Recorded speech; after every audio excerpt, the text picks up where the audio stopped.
Да, имаме и новогодишни джинглови, па така на некој начин и ние да се надоврземе на сите оние предновогодишни честитки за добар празничен период, за убав период кој што ни следува, а секако тоа се новогодишната ноќ и празниците кои што ни доаѓаат после. Тоа веројатно едни од најсемејните, едни од најубавите кога сите сме некако во кругот на луѓето кои што не прават среќни.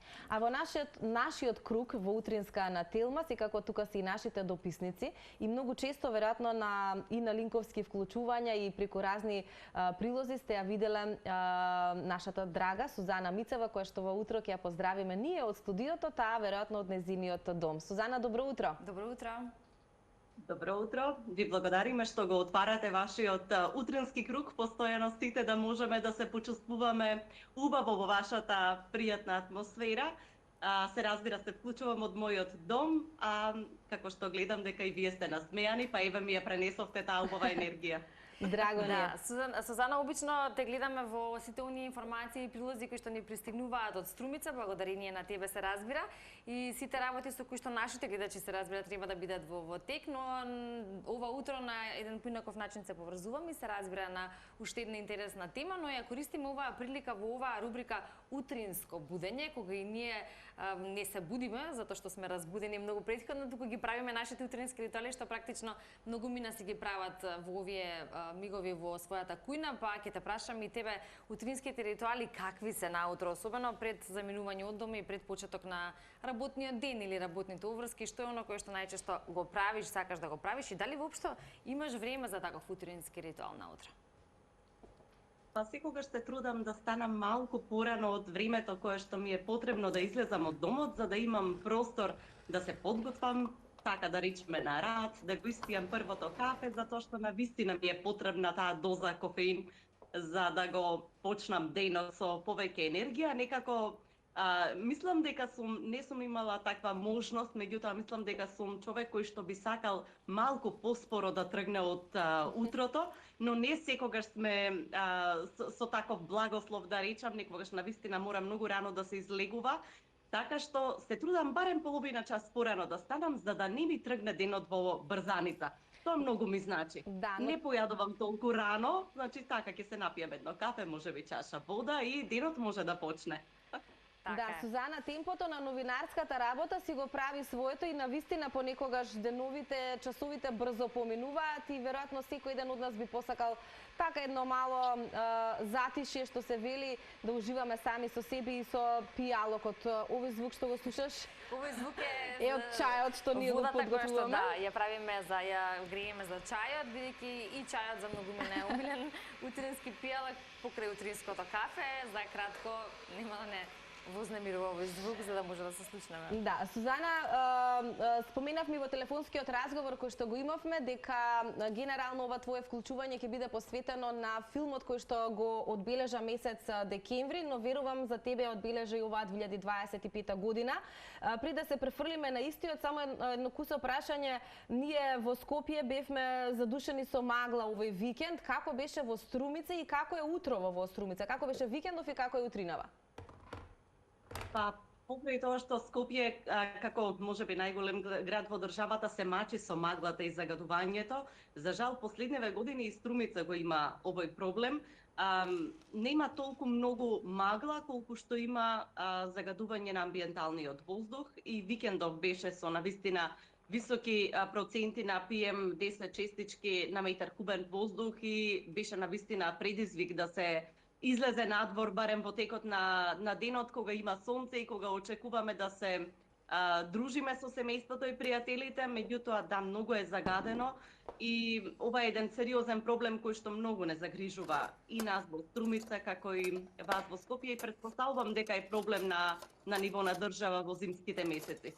Да, убаво е ова што го потенциравме заради тоа што најчесто се зборува за Скопје како загаден град, за Тетово, но еве, ситуацијата е многу слична и во останатите помали градови во нашата земја.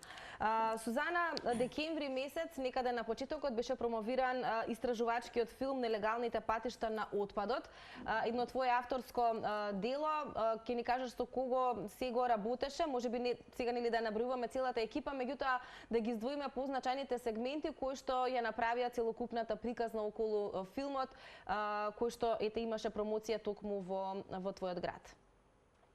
Така. Нелегалните патишта на отпадот е документарно-истражувачки филм кој што го работев со Александар Методиев, колега со кој што веќе неколку години работиме документарни истражувања, и колеги од Србија и Бугарија, кои што навистина ни помогнаа да направиме една комплетна слика и мапа на движењето на нелегалниот отпад низ Западен Балкан. И ова беше едно истражување кое што речиси половина година го снимавме на различни локации, анализиравме повеќе документи. Премиерно го прикажавме на телевизија Телма. Меѓутоа, од Europe House во Струмица изразија желба да го прикажеме и пред струмичката публика, да се направи една проекција со дискусија, и имаше голема заинтересираност, затоа што, како што спомнавме, загадувањето е сериозен проблем на струмичани. Изминатово лето имавме висока загаденост во повеќе наврати во текот на летниот период, а за тоа еколошките здруженија се сомневаат дека се виновни дивите депонии особено и нивното неконтролирано палење. И тоа беше една од причините да се заинтересираме како стигнува отпадот на депониите, кој го носи, има ли поголема приказна за онаа што ние ја гледаме, онака движејќи се или правејќи кратки прилози во информативната програма на вестите. И свативме дека всушност отпадот е еден многу сериозен проблем, проблем за кој што веројатно не сме се уште свесни во кои димензии е присутен во нашата земја. И еден аларм вклучивме прикажувајќи го филмот со тоа дека мора најпрво законски да ги регулираме, да регулираме таа номенклатура под која се увезуваат различните типови отпад, да се донесат лаборатории, да се формираат на самите граници за проверка на она што влегува во земјата, затоа што и активистите и експертите посочија, па и од обвинителството, дека всушност во земјава влегува неидентификуван правилно отпад, што е навистина загрижувачки и отвара можности за многу сомнежи. Така е, Сузана, сомнежите секогаш постојат и за жал особено за вакви проблеми со кои што се соочуваме, како што рековме аерозагадувањето кое што го имаме, па и отпадот во големи количини како во главниот град, така и во останатите градови. Секогаш прашања кои што постојат, но никако одговори кои што многу потешко доаѓаат или нејасно, а се однесува за сето она кое што и штети на животната средина и директно влие врз здравјето на граѓаните. Но ако зборуваме за надлежните институции, за оние кои што треба да имаат контролата и за сите оние информации за тоа од каде доаѓа отпадот, истовремено или подеднакво важно е свеста која што треба да имаат граѓаните, начинот на кој што тие се грижат и за отпадот, но и за чистата и здрава животна средина. Пошто се однесува до Струмица и функционирањето на струмичани, каква е екосвеста по тоа прашање или што е она кое што ти лично го забележуваш, а истовремено и работејќи на овој проект? Морам да кажам дека сите имаме вина во она што не се случува, па секако дека и граѓаните не смеат да се амнестираат, затоа што последниве неколку години неколку пати следев чистење, организирано чистење на диви депонии до институциите, кои што верувајте се возобновуваа од граѓаните за само неколку седмици. Така што апсолутно е потребно работа на кревање на јавната свест и јакнење на јавната свест. Меѓутоа, за жал, мислам дека е невозможно без сериозни контроли и казни, затоа што мора граѓаните да сватат дека нивните активности имаат последици. Од друга страна, па последниве години е навистина за поздравување активноста на граѓанските активисти. Нешто што не беше толку изразено во Струмица во минатото. Покрај загадениот воздух, покрај другите еколошки предизвици, како можноста од отворање на Г1 тешка индустрија, односно рудници во југоисточниот регион, се формираа повеќе движења и граѓански организации кои што ја креваат свеста, меѓутоа и прават притисок на некој начин врз институциите за решавање на некои важни еколошки теми и проблеми.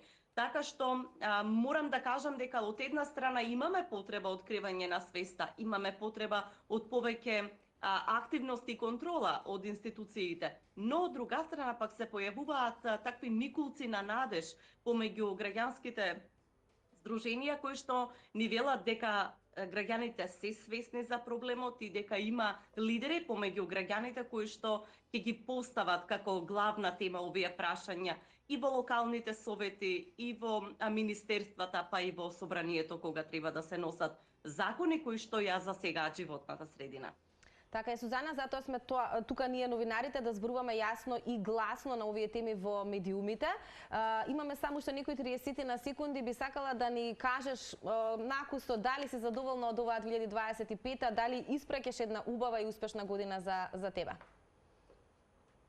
Да сме здрави и живи, можеби звучи како клише, меѓутоа верувајте, тоа ми е најважно секогаш кога ќе се свртам назад да се видиме сите дека сме добри, дека сме ги истуркале здрави деновите, дека не сме имале посериозни здравствени предизвици, а во однос на работата и на личниот живот секогаш ќе има нешто на кое што сакаме да поработиме, да ни се случат други убави нешта, децата да се покрај мене, да не чува Господ и мислам дека оваа година беше добра. Така е. Да сме Нека сите на биде број, таква на тоа е сите. најважно. Тоа е тоа што секој од нас веројатно си го посакува како прво и основно и се разбира понатаму сите она кое што ќе си го овозможиме и креираме во животот, а јас верувам дека ќе си овозможиме и ќе создадеме уште навистина добри содржини, она кое што треба да го пренесеме како порака и се разбира сите оние прилози кои што приложуваат при нашата соработка и за сите информации кои пристигнуваат од Струмица и во новата 2026. Сузана, благодариме за ова утро, за можноста да се информираме за токму оваа промоција, поточно за истражувачкиот филм Нелегалните патишта на отпадот и малку повеќе да и во овој смисол или во овие минути ја подигнеме свеста за тоа што значи и на кој начин треба да се однесуваме кон отпадот, а и за чистата и здрава животна средина.